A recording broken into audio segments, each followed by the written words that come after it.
This is the Redux News.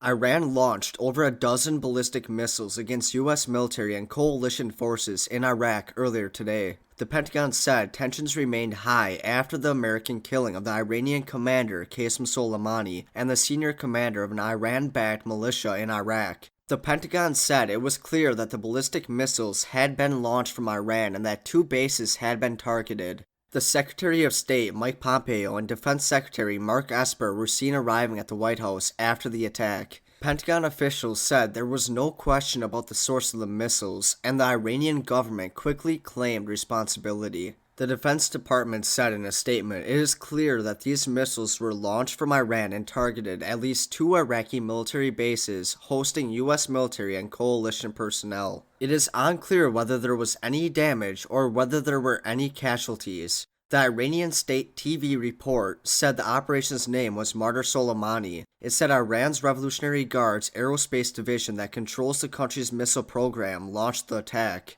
Iran has threatened to attack inside the U.S. if America responds specifically to this assault. Iran has also vowed to attack the cities of Dubai in the United Arab Emirates and Haifa in Israel if Iranian soil is bombed. The White House press secretary Stephanie Grisham said after the attack, quote, "We are aware of the reports of the attacks on the U.S. facilities in Iraq. The president has been briefed and is monitoring the situation closely and consulting with his national security team," end quote. It was not immediately clear how the U.S. may respond. The Pentagon also added, quote, "In recent days and in response to Iranian threats and actions, the Department of Defense has taken all appropriate measures to safeguard our personnel and partners. These bases have been on high alert due to the indications that the Iranian regime planned to attack our forces and interests in the region. As we evaluate the situation and our response, we will take all necessary measures to protect and defend U.S. personnel, partners, and allies in the region."